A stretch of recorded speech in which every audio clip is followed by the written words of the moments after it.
ejaculated while I jiggled in vain. Then he walked around and held out his hand. I gave him the key. He stuck it in, and the knob on the inside of the car door popped up immediately. "Handyman, see?" he said. "Wants a bit of oil, I allows. But like I said, no need to lock her. Anyway, with that color, who'd steal it?" I had purchased the car over the phone, partly for its price, partly for its color. Green had been Dad's favorite color, and when the salesman said mountain green, I'd imagined a dark, verdant shade. Instead, with its scattered rust garnishes, the car looked like a bowl of mint chocolate chip ice cream. Still, it would fit right in. I eyeballed the houses as we drove along. Garish orange, lime green, blinding yellow. Maybe there had been a sale on paint? As we passed the church, Fonz blessed himself, fingers moving from forehead to chest, then onto each shoulder. I kept both hands firmly on the steering wheel. "Where's the main part of Little Cove?" I asked. "You're looking at it."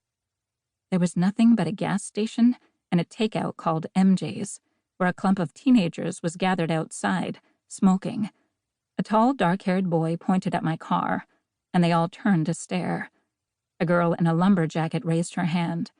I waved back before I realized she was giving me the finger. Embarrassed, I peeked sideways at Fonz. If he'd noticed, he didn't let on. Although Fonz was passenger to my driver, I found myself thinking of Matthew Cuthbert driving Anne Shirley through Avonlea, en route to Green Gables. Not that I'd be assigning romantic names to these landmarks. Anne's Snow Queen cherry tree and Lake of Shining Waters were nowhere to be seen. It was more like Stunted Fir Tree and Sea of Gray Mist. And I wasn't a complete orphan. It merely felt that way. At the top of a hill, Fonz pointed to a narrow dirt driveway on the left. "In there, la." I parked in front of a small violet house, encircled by a crooked wooden fence. A rusty oil tank leaned into the house, as if seeking shelter. When I got out, my nose wrinkled at the fishy smell. Fonz joined me at the back of the car and reached into the trunk for my suitcases.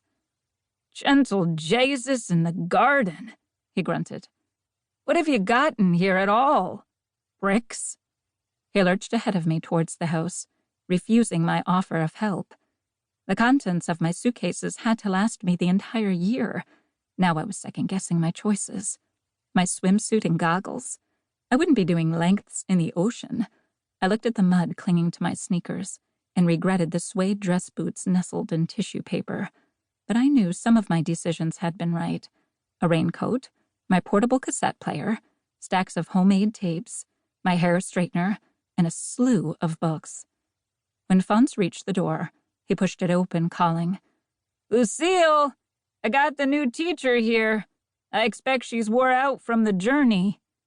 As he heaved my bags inside, a stout woman in a floral apron and slippers appeared.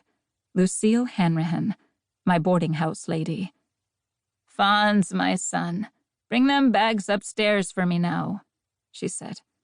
I said I would take them, but Lucille shooed me into the hall, practically flapping her tea towel at me. "No, girl," she said. "You must be droppin', all the way down from Canada.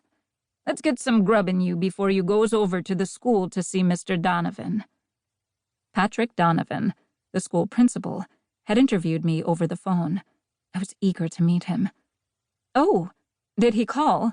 I asked. "No." Lucille smoothed her apron over her belly, then called up the stairs to ask Fonz if he wanted a cup of tea. There was a slow beat of heavy boots coming down. "I'll not stop this time," said Fonz.